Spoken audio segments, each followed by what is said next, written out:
Olá,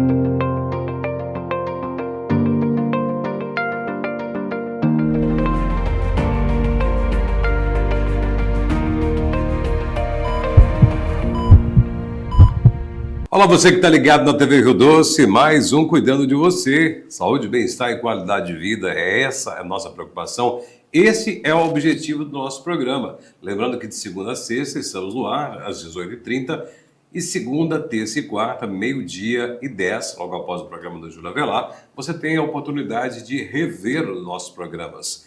Ah, mas eu não consegui ver na televisão? Você pode ir no nosso canal no YouTube e fica lá a nossa playlist com todos os programas, todos mesmo que já passaram por aqui, você tem a oportunidade de ver ou rever. E aproveita para compartilhar. Compartilhe sem moderação o nosso programa, que você vai ajudar a levar informação importante para as pessoas cuidarem da sua saúde, se informarem sobre saúde, que isso é muito importante, não é? E no programa de hoje, mais um tema importantíssimo. Talvez é um dos temas que mais abordamos aqui no nosso programa, que é a saúde mental, que é a saúde emocional, que é o cuidado com a saúde, acima de tudo, principalmente falando sobre comportamento, sobre emoções, sobre saúde.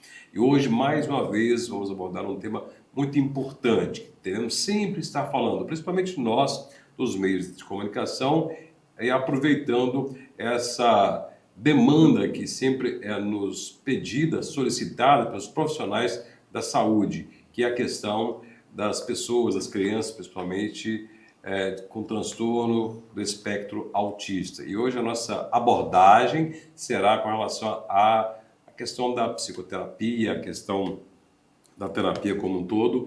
E hoje nós convidamos uma profissional que é psicóloga, que é terapeuta, que é neuropsicóloga, e ela atendeu o nosso convite. Está aqui conosco a psicóloga Sânia Mayra. Sânia, muito obrigado por atender o nosso convite e estar aqui conosco no Cuidando de Você. Eu que agradeço, Márcio, pelo convite, né? Sempre que precisarem, estou à disposição. E esse realmente é um tema que tem chamado muita atenção, né? Tanto no âmbito da tecnologia, né? Das redes sociais, quanto no dia a dia, que a gente tem visto aí um aumento de casos e o ajuste das necessidades, né, da rotina com a família, com a escola, e o aumento também do número de casos que tem vindo à terapia para a gente. Pois é, eu há pouco tempo eu tinha um profissional, que é uma colega aqui conosco, falando sobre transtorno do espectro autista, e o Cuidando de Você teve duas fases, né, de 2009 até 2012, né, e retomamos em 2022. Né? E na primeira fase a gente não falava, eu não me lembro de ter tratado aqui do tema transtorno do espectro autista em nenhuma vez. E foram muitos programas, foram Sim. quase 500 programas na época. E agora, nessa retomada, já tratei diversas vezes, dezenas de vezes dessa temática. Então a gente vê que nesse tempo, quanto mudou? Aí pode-se falar, então aumentaram os casos? Muito pelo contrário, né? A gente vê que há mais diagnóstico, há mais atenção, se fala mais, quebraram-se tabus, e isso tem o seu aspecto positivo, não é? Com certeza, né? Então, na verdade, a ciência avançou, né? Antes sempre existiu, né, casos e pessoas no transtorno do espectro do autismo, porém, de alguns anos para cá, vamos dizer assim, poucas décadas, Sim. né? Que a ciência ela vem avançando, tanto a caráter de diagnóstico, quanto a caráter de intervenção, que é assim, a chave, né, para o acompanhamento, para a evolução da qualidade de vida da pessoa que é diagnosticada com autismo. Isso, assim, em diversas camadas, houve a mudança da abordagem da forma de tratamento e de como encarar o transtorno, né? Exatamente. Porque no passado, enquanto não se conhecia, e assim como diversas outras questões envolvendo a questão emocional e saúde mental, né, tinha-se muitos tabus, né, as pessoas portadoras eram muito maltratadas, eram muito discriminadas, eram subnotificadas, eram muito marginalizadas até pela própria família, né, e às vezes até pelos profissionais da própria saúde, por desconhecimento, por falta de políticas públicas. De hoje a gente vê que é diferente. E até para vocês, profissionais da saúde, muito mudou, né? Vocês tiveram acesso, Sim. inclusive até na própria formação, né, Exatamente. acadêmica, né? Eu acho que Sim. isso mudou bastante, não é? Com certeza. É aquilo que sempre fala, né? A ciência, ela sempre evolui e a gente precisa, enquanto Sim. profissional, evoluir junto com ela.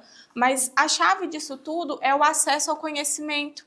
Então, antes não havia tanto acesso ao conhecimento para que a gente pudesse disseminar a informação do que realmente é o autismo, o porquê as pessoas com autismo têm determinados comportamentos. Então, a partir do momento que eles têm a ciência do porquê isso acontece, eles param de excluir, né? Muitas vezes eles tentam, né? A gente tem aí alguns anos na tentativa da inclusão, claro que ainda não é o ideal, eu sempre falo, né?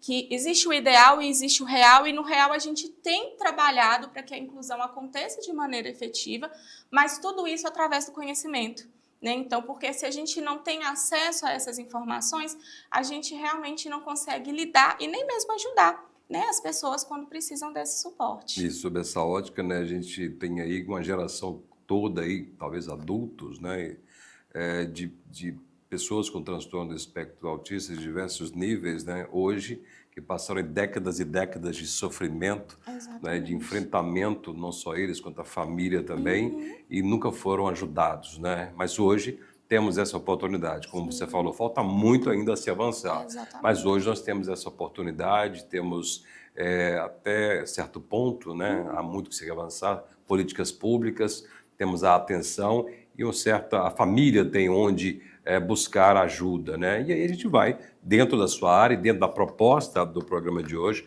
falar em relação a essa busca pelo tratamento, pela psicoterapia, acima de tudo, né? E como isso é importante. E a pauta de hoje é a busca pela precocidade, o quanto antes entrar com essa terapia. E a gente gostaria de falar primeiramente sobre esse diagnóstico, né? Em que fase, mais ou menos, da idade em que se é diagnóstico do transtorno? Então, Márcio, para a gente falar do diagnóstico, da idade ideal, né, vamos dizer assim, para iniciar a busca por um diagnóstico, a gente precisa entender primeiro quais são os 3 eixos, né, principais para que essa hipótese diagnóstica do autismo ela seja levantada. Então, inicialmente, a gente precisa, assim, vou falar de uma maneira geral, né, de que a criança ela apresente prejuízo significativo na comunicação funcional, então que tem ali um certo atraso na fala, considerável, tanto na linguagem expressiva ou verbal, quanto na linguagem não verbal, nessa troca, né, de contato visual, tanto na questão do buscar o outro, porque como eu sempre falo que comunicação e socialização, elas estão ali, né, par a par, uma do lado da outra, conjugadas.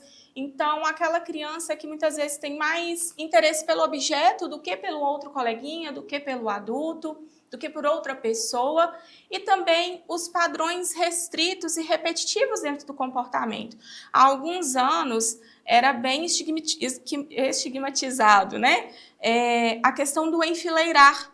Mas nem sempre só o enfileirar isolado significa que a criança ela é diagnosticada ou que ela tem o transtorno. Então, é necessário que a criança ela apresente vários sinais que estão de acordo com esses 3 eixos, que são a dificuldade considerável na socialização, na comunicação funcional e a presença, né, dos padrões restritos, repetitivos. Então, quando a gente fala de intervenção precoce, a gente está falando ali do 0 aos 6 anos de idade. E por que essa fase é tão importante? Nessa fase é quando o cérebro da criança, o cérebro infantil, ele está ali com uma potência muito grande de plasticidade cerebral. Então, o que isso significa? Significa que as conexões neurais elas estão ali a todo vapor. E isso permite com que a criança ela desenvolva mais no ensino de habilidades, nas estratégias adaptativas e, consequentemente, tenha uma melhora na qualidade de vida e no comportamento. Então, não tem como a gente falar uma idade certa, né? Mas o que a gente sempre fala com os pais, tenta buscar, né, o acesso às informações, o que são os marcos do desenvolvimento, quais são os critérios diagnósticos para o autismo, porque se a gente der um Google aí, né, a gente encontra muito facilmente.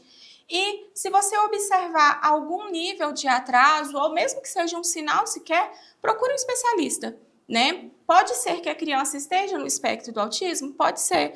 Pode ser que seja algum outro transtorno do neurodesenvolvimento? Pode ser. Mas às vezes pode ser só um atraso. Que aí a gente vai fazer o quê? Estimular para realmente fazer um diagnóstico diferencial. Pois é, tá aí o grande papel mais importante dos pais, né? Que o pai e a mãe, ela conhece o seu filho, né? Então, hoje tem muita informação.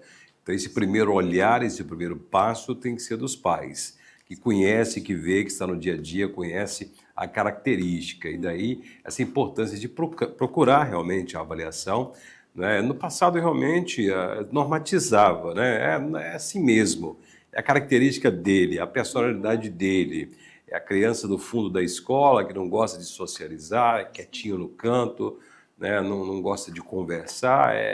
Então rotulava, né? E ficava por ali mesmo. Exatamente. Hoje não, hoje tem um papel importante dos pais, da família, da escola, né? Então tem especialistas, os professores são preparados para isso, ou deveriam ser, né? As escolas são preparadas, os médicos, né? Os pediatras, né? Também têm sua preparação. Então, esse é o primeiro passo, né? Tem que vir de pessoas que lidam diariamente com a criança. A partir de então, buscar ajuda especializada. Então, essa ajuda especializada, quando há essas buscas, obviamente que entra, né, o papel como o seu, por exemplo. E na primeira busca, geralmente, qual é a intervenção? Qual é a atuação? A gente sempre começa a partir da avaliação, né? Então, principalmente do 0 aos 6 anos, a gente tem tido, né, muitos protocolos. E esses protocolos, eles são protocolos que avaliam desde os marcos do desenvolvimento até os sinais de autismo, as trocas sociais. Na maioria das vezes, né, fazemos uma visita escolar para poder buscar informação com a escola em loco mesmo, né, para averiguar se realmente a criança ela tem uma dificuldade social ou se ela é seletiva com os amigos ou se ela, muitas vezes, né, a família fala, né, mas ele brinca com outros colegas. Mas tem uma diferença da gente brincar perto e da gente brincar junto dessa participação. Então, o primeiro passo sempre vai ser a avaliação. Então, a gente sempre vai conseguir iniciar a averiguação da parte dos protocolos, da parte do marco do desenvolvimento, nas questões comportamentais. Hoje em dia a gente está tendo muito excesso de telas, e o excesso de telas ele também traz muito atrasos para o desenvolvimento infantil, traz uma presença de muitos comportamentos inadequados, alterações no sono. Então a gente faz uma avaliação global. O autismo ele é um transtorno do neurodesenvolvimento, então ele traz um atraso em várias áreas, né? Linguagem, socialização, cognição, desenvolvimento motor, comportamento adaptativo.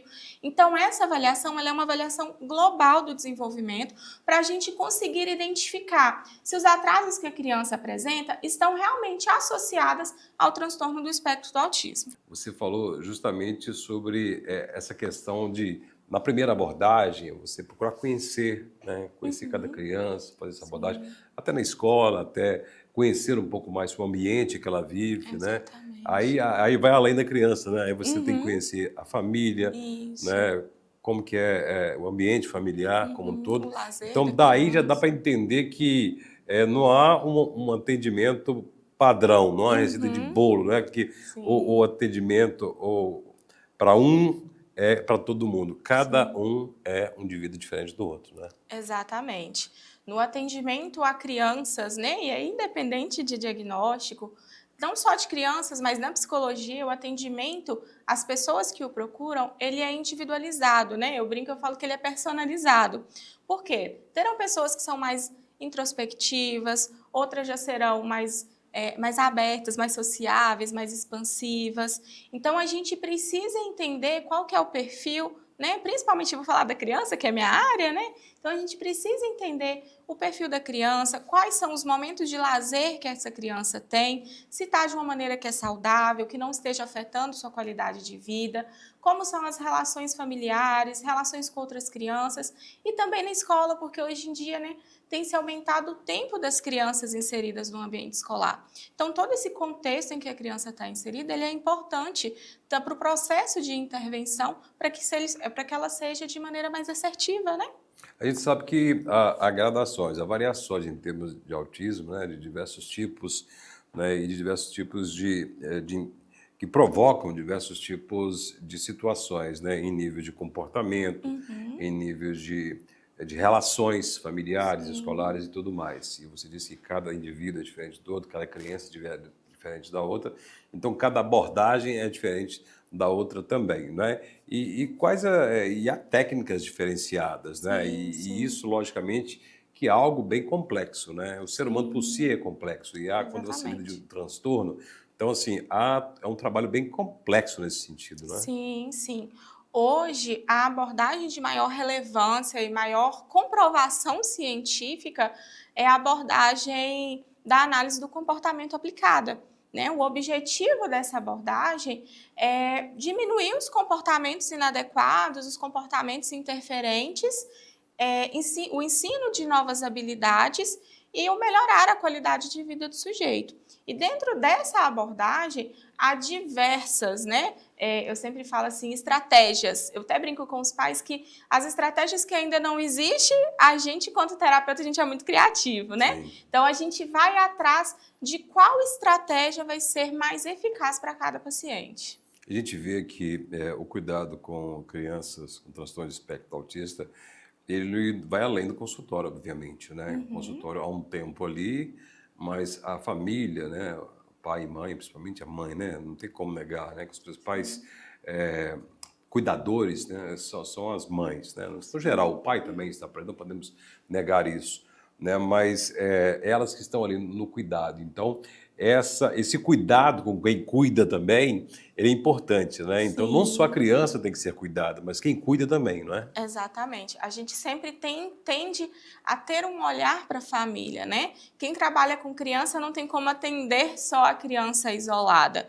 A gente precisa avaliar como está também a qualidade de vida e a saúde das pessoas ao redor. Porque se há um cuidador que é adoecido, a tendência de que essa criança não vai ter um aumento, uma melhora na qualidade de vida é alta. Então a gente precisa sempre ter esse olhar. Eu falo que o sinônimo de psicologia é empatia, né? Então a gente precisa ter uma empatia, ter um olhar clínico, mas principalmente empático com relação às pessoas que convivem, porque na escola eles estão lá enquanto profissionais, nós, em consultório, nós estamos enquanto profissionais, mas a família em si é que realmente, né, está ali diariamente trabalhando. A família, eu sempre falo que família é coterapeuta, então a família, ela não está só brincando com a criança, a família ela também está estimulando, e isso vai gerando, muitas vezes nas famílias, uma exaustão, né, porque não é só estar com a criança,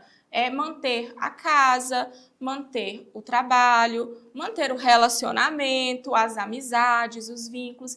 Então, esse olhar para a família, ele é extremamente importante. Por isso que se cobra tanto, né?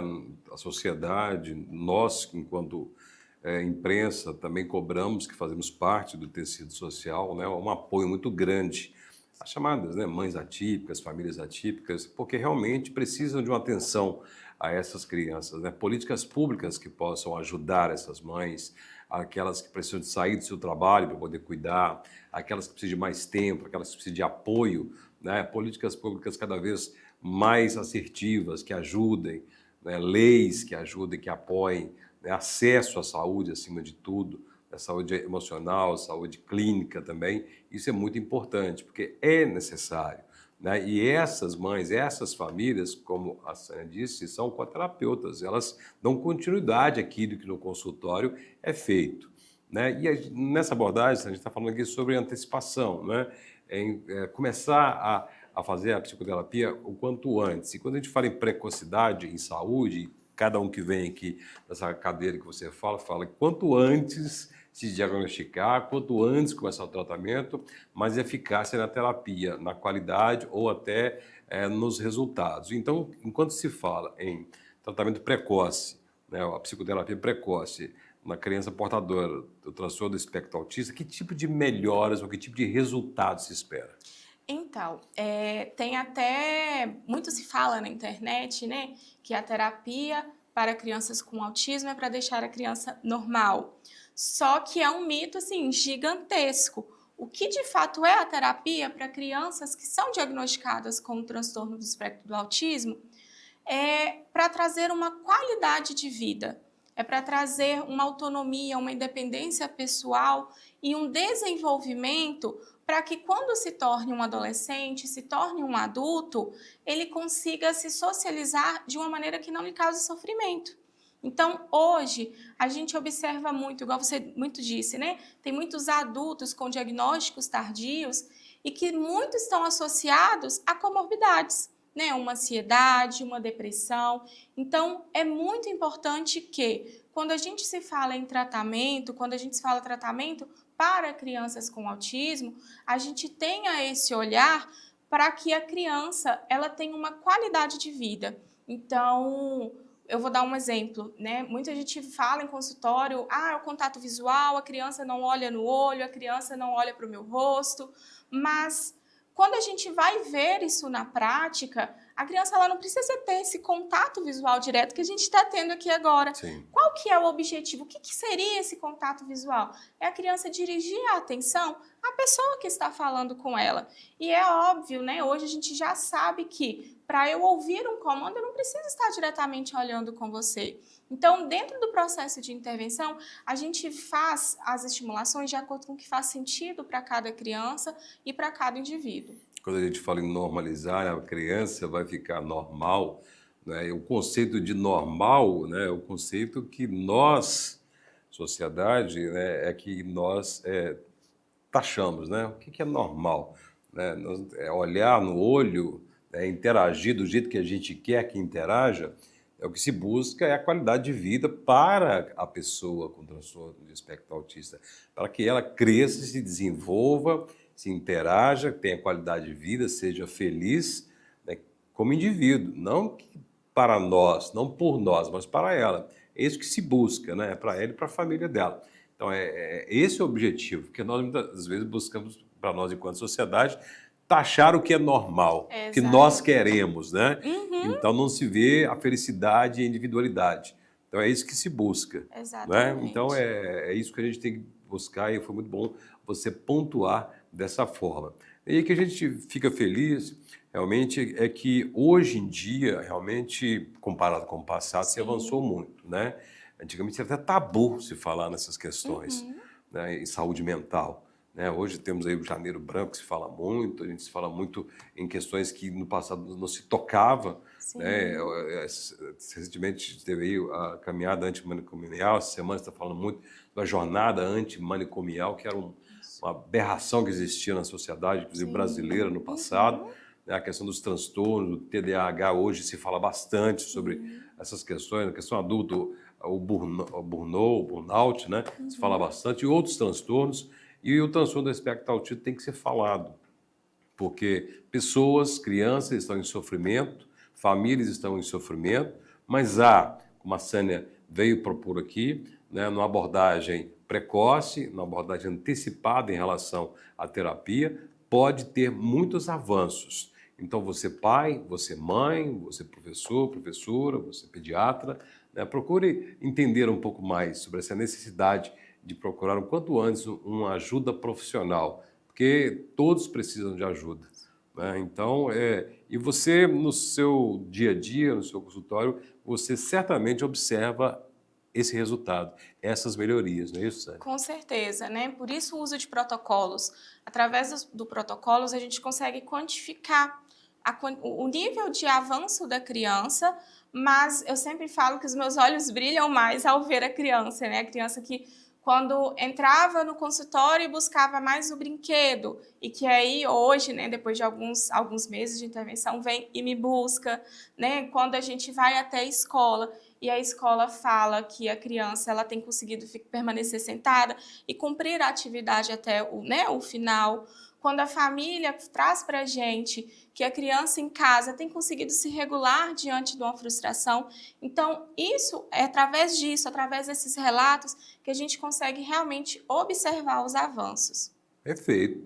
Sânia Mayra, nossa convidada de hoje, psicóloga, neuropsicóloga, falando sobre a importância da psicoterapia em crianças com transtorno do espectro autista de forma mais precoce. O quanto antes, melhor. Se quiser mais informações, procurar a Sânia, ter mais informações, tem o Instagram dela que está aqui embaixo, né? @psisaniamayra, que você vai ter mais informações, procura lá. Você vai ter, tá aí, ó, Sânia Mayra, @psisâniamayra. Fala no Instagram dela que terá todas as informações, contatos e tudo mais. Sânia, muito obrigado por participar do Cuidando de Você. Eu que agradeço e muito obrigada também pelo papel de conscientização às pessoas, né, sobre esse assunto tão em alta. É o nosso dever e sempre faremos isso. E a você que acompanhou o nosso programa, faça sua parte também, não é? Compartilhe esse vídeo através das nossas redes sociais, do Facebook, também no Instagram. Pega o link e compartilhe para todo mundo. Obrigado, Augusto, por participar do nosso programa, gravando aí, fazendo todos os trabalhos. E até o nosso próximo encontro, até o próximo Cuidando de Você.